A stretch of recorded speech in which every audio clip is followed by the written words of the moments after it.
स्वागत है स्टूडेंट्स, आप सभी को फिर से एक न्यू सेशन में। आज का class SSC GD original exam paper जो कि 1 फरवरी 2023 का जो कि 5:15 से 6:15 के बीच शाम का शिफ्ट का एग्ज़ाम पड़ा था, एसएससी जीडी कांस्टेबल एग्जामिनेशन, उसी का सारा प्रश्न ओरिजिनल प्रश्न पत्र लिया गया।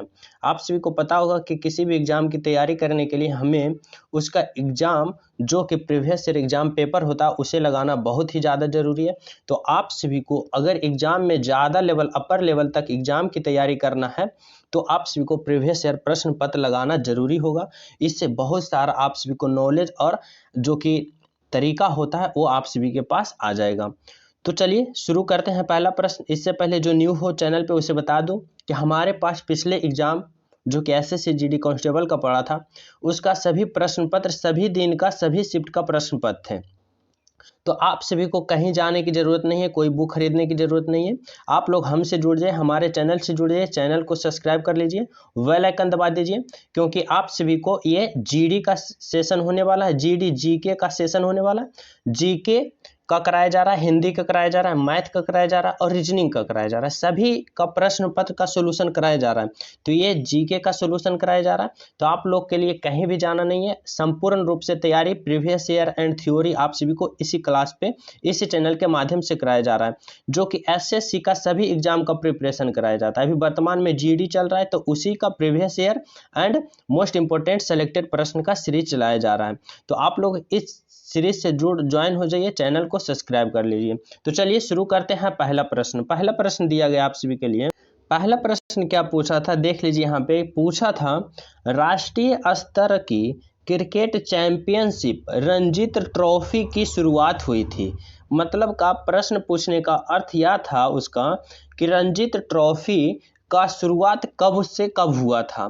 तो इसका राइट आंसर होगा 1934 से 1935 ईस्वी। रणजी ट्रॉफी जो कि क्रिकेट का एक चैंपियनशिप जो कि ट्रॉफी है वो कि उसकी शुरुआत कब हुई थी, तो 1934 से 1935 ईस्वी में रणजी ट्रॉफी जो कि क्रिकेट में दिए जाने वाला ट्रॉफी है उसकी शुरुआत हुई थी। ये पहला नंबर का प्रश्न पूछा था। दूसरा प्रश्न क्या पूछा था, दूसरा प्रश्न यहाँ था पूछा था 2013 का राष्ट्रीय खाद्य और सुरक्षा अधिनियम भारत की ग्रामीण आबादी के खाली स्थान को सब्सिडी वाला खाद्यान्न प्रदान करता है। मतलब कि 2013 में राष्ट्रीय खाद्य और सुरक्षा अधिनियम जो शुरू हुआ था भारत की ग्रामीण आबादी के लिए, उसमें कितना प्रतिशत सब्सिडी प्रदान करता है, जो कि भारत सरकार अधिनियम तो 75% सब्सिडी वापस कर देता था। 75% सब्सिडी वापस कर देता था, समझ गए। तो यही इस प्रश्न का पूछने का अर्थ था कि कितना परसेंट सब्सिडी हमें पुनः वापस कर देता है। तो पुनः वापस हमें कितना परसेंट कर देता है, 75% वापस कर देता है। अगला प्रश्न पूछा था राधा श्रीधर ने 2018 में खाली स्थान में संगीत नाटक अकादमी पुरस्कार जीता था। तो राधा श्रीधर ने 2018 में संगीत नाटक अकादमी पुरस्कार जीता था। आप सभी को बताना होगा किस संगीत नाटक में, तो भारतनाट्यम में जीता था। क्या भारतनाट्यम में 2018 में संगीत नाटक अकादमी पुरस्कार जीता था। समझ गए यहाँ पे। Option number 4। अगला प्रश्न पूछा था आप सभी से किसने भारत के 50वें मुख्य न्यायाधीश के रूप में शपथ ली। करेंट देख सकते हैं यहाँ से पहला प्रश्न करेंट में फंस गया है। क्या किसने भारत के 50वें मुख्य न्यायाधीश के रूप में शपथ ली, तो वह कौन थे न्यायाधीश के रूप में, अभी भी वर्तमान में वही है धनंजय यशवंत चंद्रचूड़। अभी भी वही है जो कि 50वें मुख्य न्यायाधीश के शपथ ली थी, धनंजय यशवंत चंद्रचूड़। अभी वर्तमान में पूछे तो वही होंगे धनंजय यशवंत चंद्रचूड़। ऑप्शन नंबर 3 इसका बिल्कुल राइट आंसर। अगला प्रश्न पूछा था द्रोणाचार्य खेल पुरस्कार दिया जाता है, द्रोणाचार्य खेल पुरस्कार दिया जाता है, किसे दिया जाता है, तो इसका राइट आंसर होगा टीम की कोच को। सभी स्टूडेंट को पता होगा कि द्रोणाचार्य खेल पुरस्कार किसे दिया जाता है, तो जो टीम का कोच होता है उसे द्रोणाचार्य खेल पुरस्कार दिया जाता है। ये 5 नंबर का प्रश्न था। छठा नंबर में आप सभी से क्या पूछा था, छठा नंबर में पूछा था शिशु देखभाल संस्था का कोई भी प्रभारी या कार्यकारी कोई भी व्यक्ति जो बच्चे को शारीरिक दंड देता है वह खाली स्थान के अंतर्गत उत्तरदायी होगा। किशोर न्याय अधिनियम के, या हिंदू उत्तरदायी, या हिंदू दत्त, या फिर भारतीय अधिवक्ता। तो आप सभी को यहाँ पता होगा, प्रश्न में ही आंसर छुपा है। कह रहा है शिशु देखभाल संस्था का कोई भी प्रभारी या कार्यकारी कोई भी व्यक्ति जो बच्चा को शारीरिक दंड देता हो, वह किसके अंतर्गत आएगा?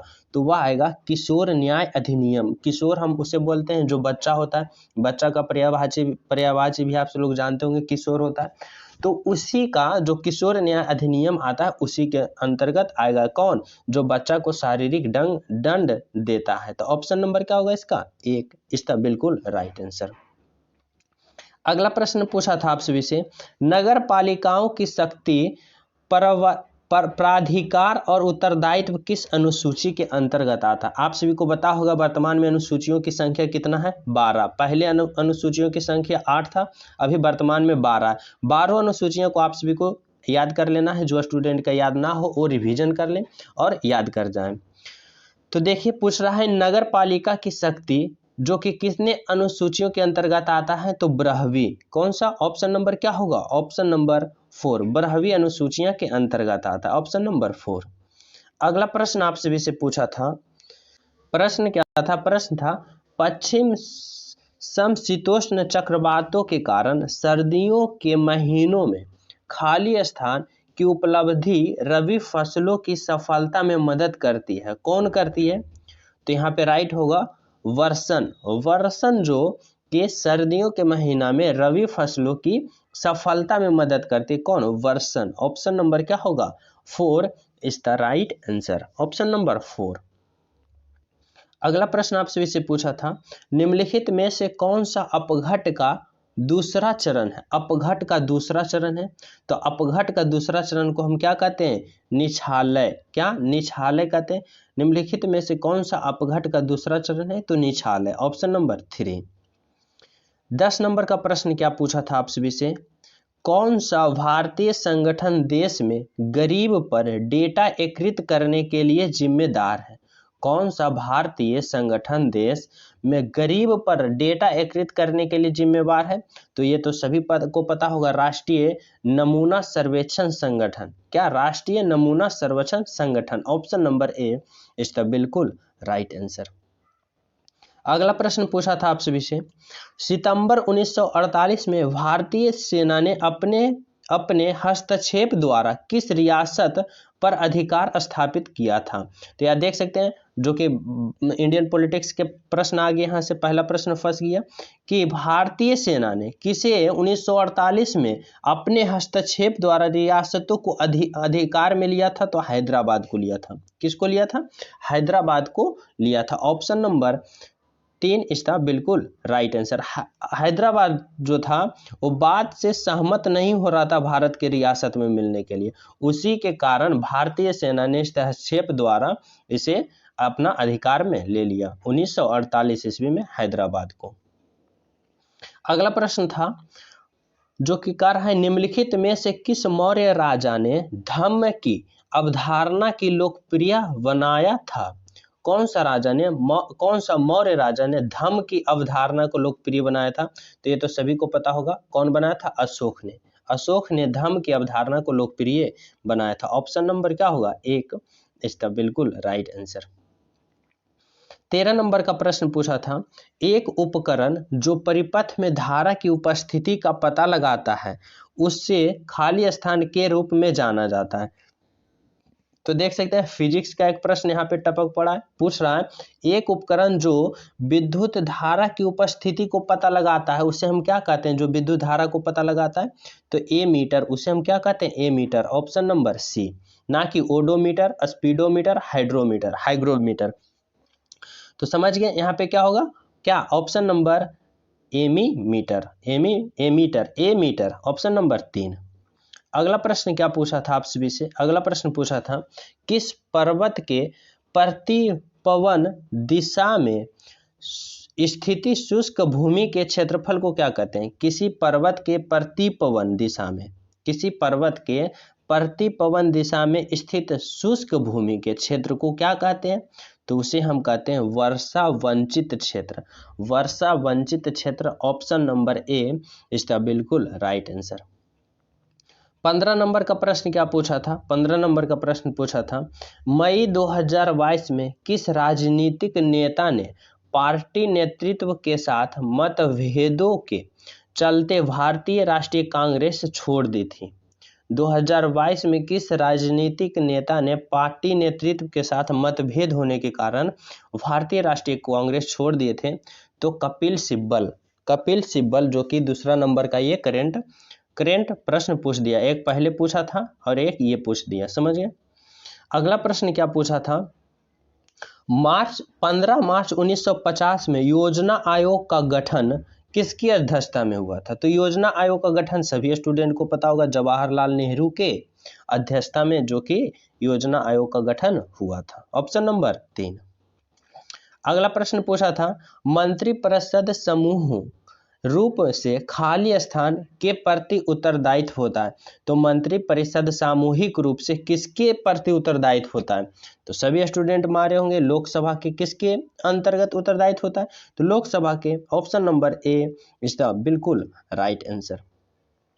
अगला प्रश्न आप सभी से क्या पूछा था? अगला प्रश्न पूछा था, ऐसी सरकारी वस्तुएं और सेवाएं जो सीधे उपभोक्ता को नहीं बेची जाती है, उदाहरण के लिए रक्षा सामान, सड़क निर्माण, सड़क निम्न में से किसके अंतर्गत विकृत की जाती है? तो आप सभी को बताना होगा कि ऐसे वस्तु सेवाएं जो उपभोक्ता सीधे उपभोक्ता को नहीं बेचा जाता है, जैसे रक्षा का सामान हो, सड़क निर्माण, इसी प्रकार से जो कि डायरेक्ट उपभोक्ता को सीधे नहीं बेचा जाता है, तो उसे हम क्या कहते हैं? सार्वजनिक वस्तु। उसे क्या कहते हैं? सार्वजनिक वस्तु। ऑप्शन नंबर ए इसका बिल्कुल राइट आंसर, जो कि सिंपल प्रश्न था। अगला प्रश्न है, असम में कितने प्रकार के बिहू उत्सव मनाया जाता है? देख सकते हैं कैसा प्रश्न है। उत्सव से एक प्रश्न आ गया है, असम में कितने प्रकार की बिहू मनाया जाता है? तो असम में 3 प्रकार की बिहू मनाया जाता है। क्या? 3 प्रकार की। Option number A. अगला प्रश्न क्या था? अगला प्रश्न था, कालजयी कृति हस्तलक्षण दीपिका किस भारतीय शास्त्रीय नृत्य शैली से संबंधित है? कालजयी कृति एक है, एक और है कौन? हस्तलक्षण दीपिका किस भारतीय शास्त्रीय नृत्य शैली से संबंधित है? तो कथकली से। क्या? कथकली। तो आप सभी को 20 प्रश्न जो कि जीके का शाम का पूछा हुआ शिफ्ट का प्रश्न था 1 फरवरी का, जो कि पूरा 20 प्रश्न का सोल्यूशन करा दिए। अगर आप लोग हर एक दिन का हर एक शिफ्ट का सोल्यूशन चाहते हो और चाहना चाहिए, अगर आप लोग अच्छे नंबर लाते हो तो आप सभी को प्रीवियस ईयर पूर्ण रूप से संपूर्ण शिफ्ट का लगाना चाहिए, तभी आप सभी को नंबर जाकर अपर लेवल तक अनुभव और आपकी तैयारी बूस्ट होगा। इसलिए आप लोग हमारे चैनल को सब्सक्राइब कर लें, क्योंकि हमारे पास सभी दिन का सभी शिफ्ट का प्रश्न पत्र उपलब्ध है और मैं हर एक शिफ्ट का बारीकता से आप सभी को सोल्यूशन कराऊंगा सभी सब्जेक्ट का। तो आप लोग चैनल सब्सक्राइब कर लें, बेल आइकन दबा दें, वीडियो लाइक एंड शेयर जरूर करें। मिलते हैं जल्दी अगले शिफ्ट का अगले प्रश्न में। सभी को जब तक जय हिंद।